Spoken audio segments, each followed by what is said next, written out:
அதிகாரமும் இப்பொழுதும் எப்பொழுதும் உண்டாவதாக. எல்லாரும் சேர்ந்து ஆமென் சொல்லுவோம். ஆமென். ஆமென். கடந்த வாரத்தில் இந்த வார்த்தையை நம்ம கேட்டோம். அதன் தொடர்ச்சியை தான் நம்ம கேட்க போகிறோம். ஒரு சத்தியத்தை ஒரு தேவ பிள்ளை என்னைக்குமே புரிந்து கொள்ள வேண்டும். இயேசு இல்லாம பரலோகமே கிடையாது.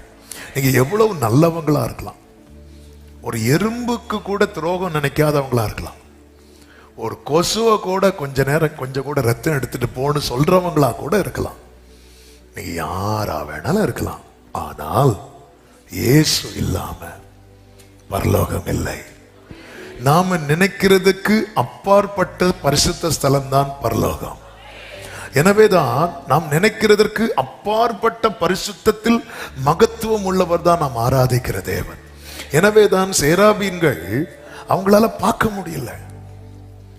சேரக்கூடாத ஒளிதனில் வாசம் செய்யும் எங்கள் சேனைகளின் கர்த்தரே, சேராபீன்கள் போற்றி புகழ்ந்திடும் எங்கள் சேனைகளின் கர்த்தரே, சேனைகளின் கர்த்தரே.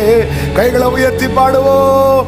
சேனைகளின் கர்த்தரே, சேனைகளின் கர்த்தரே, சேனைகளின் கர்த்தரே, நீர் பரிசுத்தர். கொஞ்சம் யோசித்து பாருங்க. நம்ம அங்க போய் நிக்க போறோம்.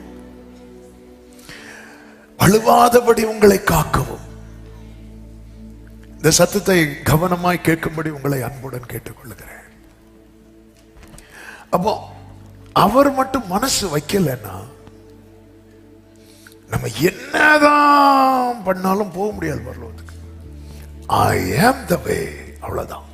நானே வழி, என்னை அல்லாமல் ஒருவனும், அது ஆபிரகாமா இருந்தாலும் சரிதான், மோசையா இருந்தாலும் சரி, யாரா இருந்தாலும் சரிதான், அவங்க எல்லாம் பரலோகத்துக்கு போகணும்னா நான் அவர்களுக்கு வாசலாய் மாற வேண்டும்.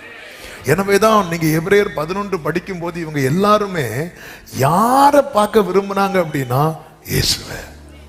அதனாலதான் விசுவாசத்தினாலே விசுவாசத்தினாலே விசுவாசத்தினாலே நம்முடைய அழைப்பு. எனவேதான் ஒரு தேவ பிள்ளை எதுல கவனமா இருக்கணும் அப்படின்னா, அதனுடைய 23 இப்ப நம்ம போன வாரம் கேட்டோம். மாம்சத்தால் கரைப்பட்டிருக்கிற வஸ்திரத்தை என்ன செய்யணுமா? வெறுக்கணும். மாம்சத்தால் கரைப்பட்ட வஸ்திரம்னா பழைய மனுஷன். இந்த கிறிஸ்துவுக்கு முன் கிறிஸ்துவுக்கு பின் என்று சொல்லுகிறார்களே, நம்முடைய வாழ்க்கையில கிறிஸ்துவுக்கு முன் கிறிஸ்துவுக்கு பின் என்று ஏதாவது மாற்றம் இருக்கிறதா?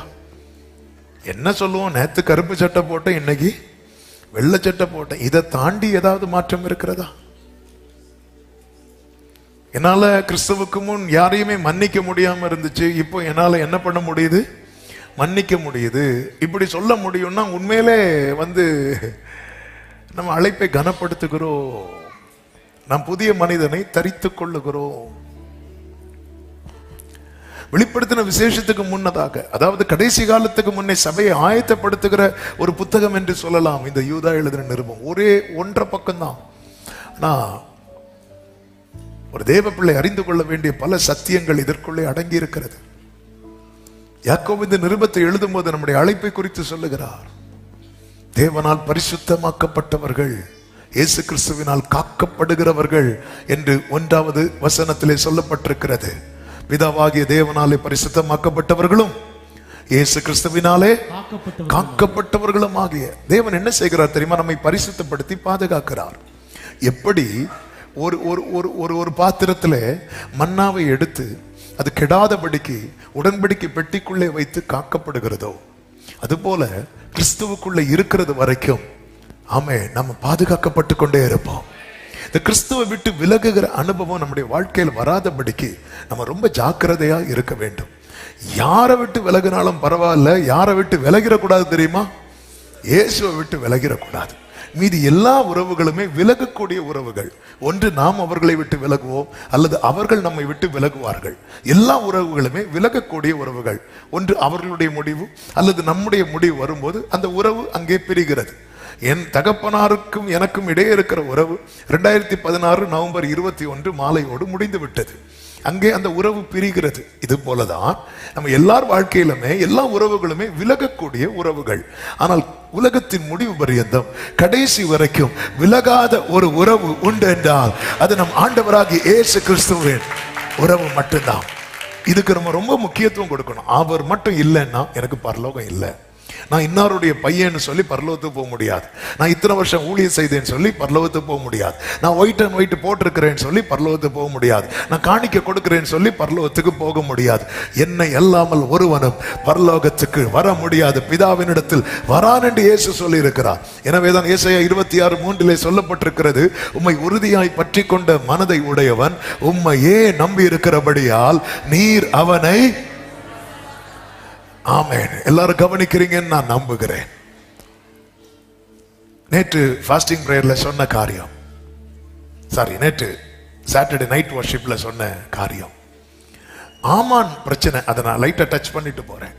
ஏன்னா அந்த தேவனோட உள்ள உறவு எவ்வளவு முக்கியம் என்பதை கடந்த வெள்ளிக்கிழமை இரவுல நாங்கள் சில சகோதரர்களாக சேர்ந்து ஜெபம் பண்ணிட்டு இருக்கும்போது ஆண்டவர் இந்த சத்தியத்தை வெளிப்படுத்தினார்.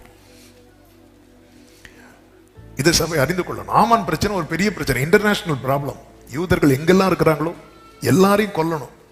இதுதான் ஆமானால உண்டான தீமை. இந்த தீமை மாறுவதற்கு மோர்தேக்காய் ஃபாஸ்டிங் இருக்கிறாரு. ஒண்ணுமே, அதாவது சாப்பிடல, ரெட்டுடுத்தி கொண்டு உட்கார்ந்து இருக்கிறார், புலம்பிட்டு இருக்கிறார், மார்பில் அடித்து கொண்டிருக்கிறார். இந்த நியூஸ் யாருக்கு போகுது அப்படின்னா எஸ்தருக்கு போகுது. எஸ்தர் வேற வஸ்திரம் எல்லாம் கொடுத்து பாக்குறாங்க, அவர் முடியவே முடியாட்டாங்க.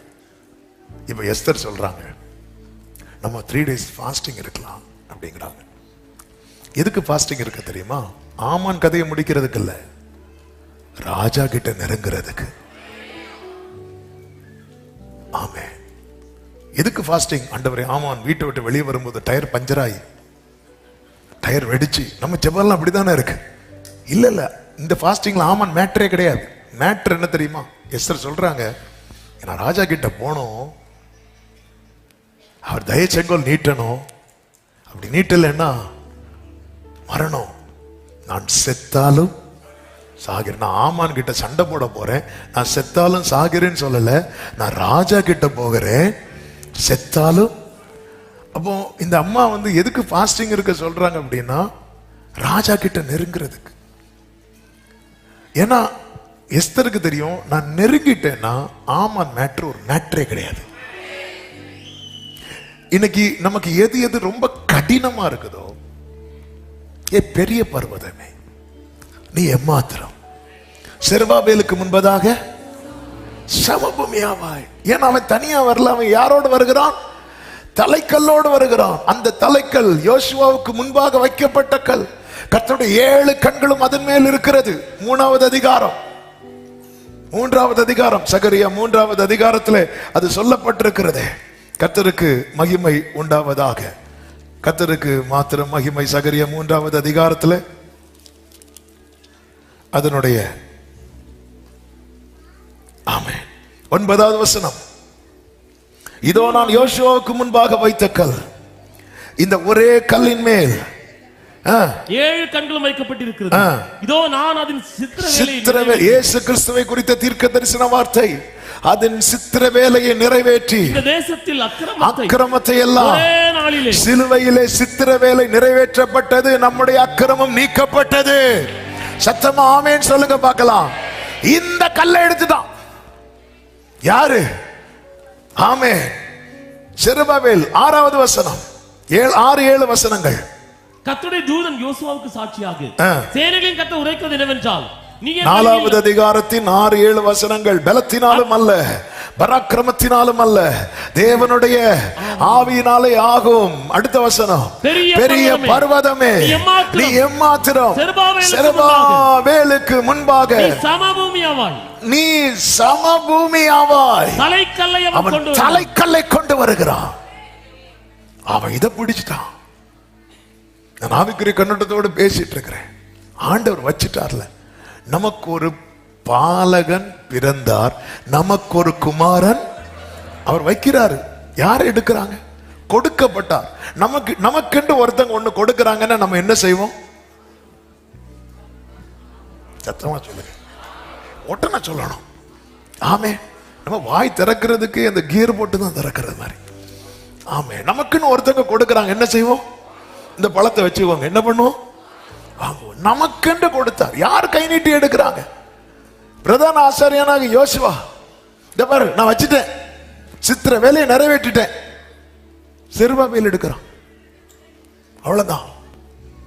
இது எனக்கு கொடுக்கப்பட்ட கிருபை, இது எனக்கு பாராட்டின கிருபை. கர்த்தரை கண்டடையத்தக்க சமயத்தில் அவரை தேடுங்கள், அவர் சமீபமாக இருக்கையில் அவரை நோக்கி கூப்பிடுங்கள். எனக்கு எதுக்கு நீ பாஸ்டிங் இருக்கிற? எனக்கு ராஜா கிட்ட நெருங்கணும். ராஜா கிட்ட நெருங்கினதும் ராஜா பொற்செங்கல் நீட்டுறாருங்க. எஸ்தர் வரமாட்டாளான்னு ராஜா எதிர்பார்த்துட்டு இருக்கல, ஆனா வந்தவளுக்கு பொற்செங்கல் நீட்டினா. நமக்கு ஒரு ராஜா இருக்கிறார். தேவனை தேடுகிற உணர்வுள்ளவன் உண்டோ என்று எதிர்பார்த்து கொண்டிருக்க ராஜா. எதிர்பார்க்காத ராஜாவே தன்னிடத்தில் வந்தவளுக்கு பொற்செங்கலை நீட்டும் போது, ஆமென், எதிர்பார்த்து கொண்டிருக்கிற ராஜா அவரிடத்தில் வரும்போது ஆமென் சொல்லுங்க பார்க்கலாம். ஹல்லேலூயா. கிட்ட போறாங்க. ரெண்டாவது விருந்தோட ஆமான் கதை முடிஞ்சு. Raja Raja please, Raja please, ராஜா. ஒண்ணும் கிடையாது, இவனால எனக்கு தலைவலி ராஜாண்டார். அவ்வளவுதான். ராஜாவுக்கு கோபம் வந்துச்சு. ஆமான் கதை முடிஞ்சு. எவ்வளவு பெரிய பிரச்சனைகள், பெரிய போராட்டங்கள், தள்ளி நிக்கிறது வரைக்கும் சின்ன பிரச்சனை பெரிய பிரச்சனையா தெரியுது. நம்ம ஃபாஸ்டிங் போடுறது ஆமான அடிக்கிறதுக்கு. கர்த்தர் பேசுறார், நீ ஃபாஸ்டிங் போட்டு என்கிட்ட நெருங்குங்கிறார். ஆமென். ஆண்டவர்கிட்ட நெருங்க முடியலையே, ஃபாஸ்டிங் போடுங்க. எல்லாம் மொத்த சபைய யூத கூட்டமே ஃபாஸ்டிங் போடுறாங்க. அவங்க ஃபாஸ்டிங்ல எப்படி தெரியுமா? எஸ்தர் எப்படியாவது உங்ககிட்ட வந்துடணும், எப்படியாவது. வேற ஜபமே கிடையாது. ஆண்டவர் ஆமானுக்கு தலைவலியை கொடுங்க, ஆமானுக்கு வயிற்று வலியை கொடுங்க. அவன் குதிரையில ஓடும் போது குதிரை காலை முறிஞ்சு கீழே விழட்டும். நம்ம ஜெப பாயிண்ட் எல்லாம் கேட்டா